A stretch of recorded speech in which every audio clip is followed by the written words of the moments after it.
is Sugared Elephant. It is Monday, April 24th, and I am just starting the YT Pagan challenge now, so I'm really far behind. I'm going to do questions 1 to 4, which are regarding your Book of Shadows, and then I think moving forward, I will try to cram in as many as I can a couple times a week, just until I'm caught up. I will also put the link for the Facebook group for the YT Pagan Challenge down in the description box. So I'm just going to go ahead and jump right in. Question number 1 is show and tell. Your grimoires, what kind of book do you prefer?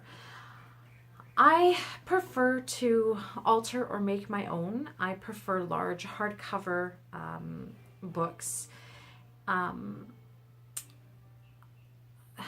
I'm huge into DIY. I also love to art journal and hand make books from scratch. So it's just something that I love to do.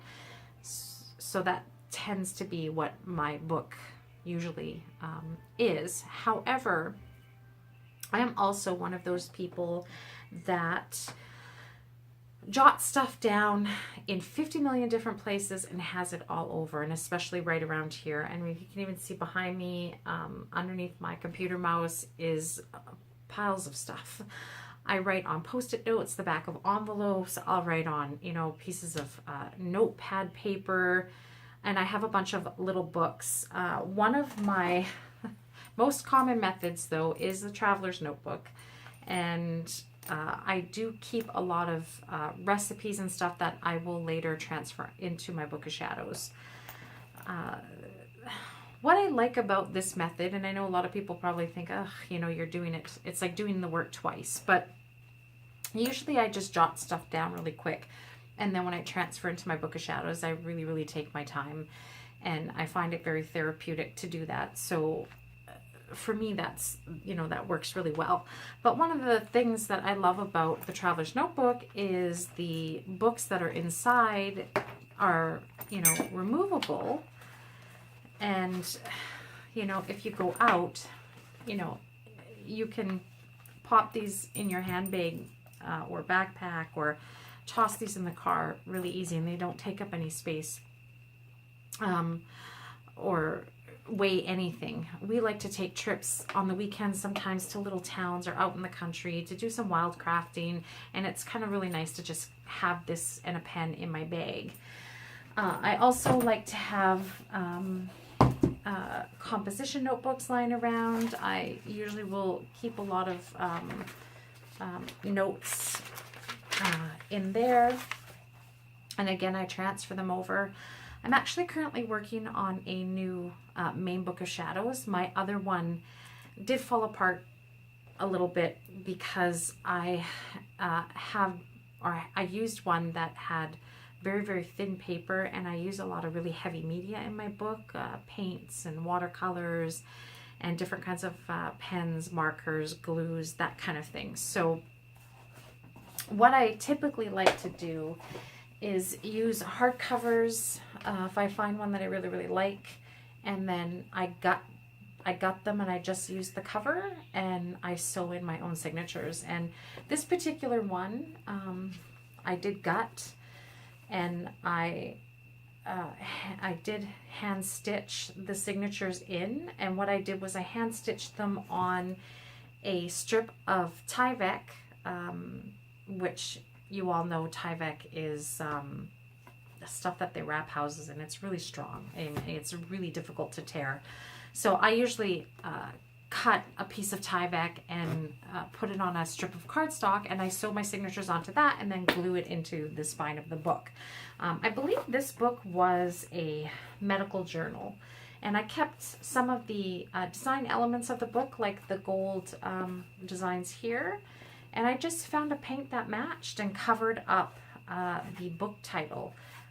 There wasn't one on the front, but yeah, and I just added some paint, and I know the lighting's really bad. It's snowing outside.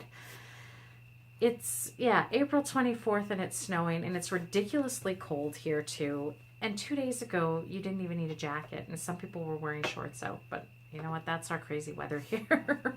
So but it's kind of bright because there's so much white outside. It's kind of bright, so it's really hard to see. I wish you could see the colors because I've distressed the book a little and used some alcohol inks and some paints, and I did use a stencil and put some of the texture in here that you can see, but I guess you can't really see the color.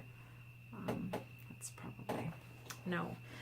Anyway, I did use a much heavier paper because I did learn my lesson, and what I'm going to do is most of the stuff, not all of it, but most of the stuff from my other Book of Shadows that is all taken apart in a box is going to be transferred back in here. I'll just trim them up because some of them were printouts from free sites online that I got, and I wouldn't, you know, I don't want to have to redo that. So yeah, there's a lot of great tutorial sites online, which I'll go into a little bit later for the last question. I know not everybody likes to hand make their books, but it's something that I really enjoy, and it's something that I find really, really relaxing, so that works for me. Pardon me. Question number 2, how do you protect and consecrate your book?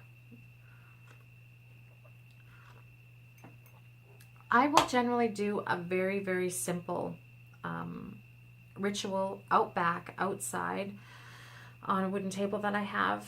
I will do a circle of salt, and I will have my incense and smudge going and my candles, and I will put the book down in the circle of salt, and I'll do a very, very simple, quick ritual under the full moon outside. I also, and I don't really think this probably doesn't have anything to do really with the consecration of the book, but I don't know, some people may disagree with this and some people may not, but also what I do to every handmade personal grimoire is I do have a drop of my blood, and I put my fingerprint in or on the book somewhere. And this particular one, it is on the book behind this piece of embellishment right here that I've put on. And other than that, that's it. I'm not a huge, I don't do a great big huge ritual and chanting out loud or anything like that. That's just typically not me. It's just a really simple ritual under a full moon, and I do smudge myself first and cleanse the book first as well, and then again I do the ritual, which is probably, I'm going to say maybe 15 minutes long, if that. That's where I tend to do most of my rituals, weather permitting. And even if it's, as long as it's not windy, even if it's cold, I just bundle up, and then I will go out back and do it out there, even in the wintertime. Question number 3, how to organize your book, tabs, bookmarks, etc. So I don't necessarily completely section off my book. With this one, I mean, I might organize it. Well, maybe I do. I'm not a huge stickler to have everything exactly in order, especially because it's a hand-bound book. The pages are not removable. So I do sometimes will do some kind of tabs and bookmarks, maybe some ribbons. I do tend to keep a lot of the printouts maybe at the beginning, your title page, the wheel of the year, symbols, your base, like the basics for me anyway. I'll keep that at the beginning, and then the whole middle section is usually dedicated to my rituals and spells and recipes and stuff like that. And then from there, it doesn't really get organized. It's whatever I feel I need to put in and whatever I need to add from there. I also like to do these little tip-ins and inserts. Let's see if I can get you like this. I put these little flaps And I put little inserts like that. And, oops, you know, stuff like that. Just little inserts and flaps, because you can't remove the pages in the books that I make typically, although there is a method to get that handmade, well, it is hand, and can't say handmade look. I was going to say that handmade look, but that hand bound look, and still be able to take your pages out, and I'll go into that in a second. But the little flaps and the little extras, I am not very neat when it comes to keeping my book of shadows. I'm actually pretty sloppy. I put side notes, I forget things, and then I'll want to go back and add to that page. So, you know, I'll jot them down, you know, maybe across the page, wherever I can squeeze it in. And I know for some people that would drive them absolutely crazy, because it would be too hodgepodgey and kind of all over the place. But like I said, for me it works. So those little inserts and those little tip-ins are great for that, because I can just add stuff if I want to. Question 4, how to start your book, getting over perfectionism and creative techniques. You know, I really think it depends on the individual person. You know, not everybody is into DIY. Not everybody is into paper crafting or making their own books, and there's absolutely nothing wrong with that. Everybody, you know, is into something different, and just because you don't want to make your own books doesn't mean that like, if you don't make your own books, that doesn't mean that you can't have, you know, a special book of shadows that works just as well as anything you would have made yourself. If you've purchased it from somewhere else, or altered it, or, you know, had it made for you by someone else. I think it just depends on each person's individual tastes. However, I know a lot of people want to make their own book, and maybe they're not that crafty, and hand binding your book, is not always that easy. There are so many tutorials, and I'm not even talking about Book of Shadows tutorials.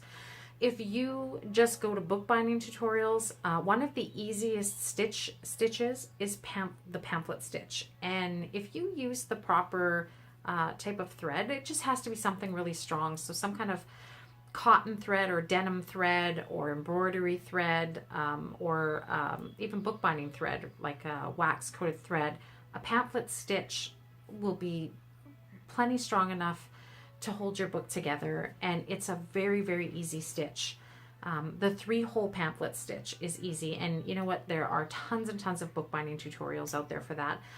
And another one, which is a bit of a pain of making your own book, is a lot of people like to remove pages, and that is why so many people use a binder method to do their book of shadows.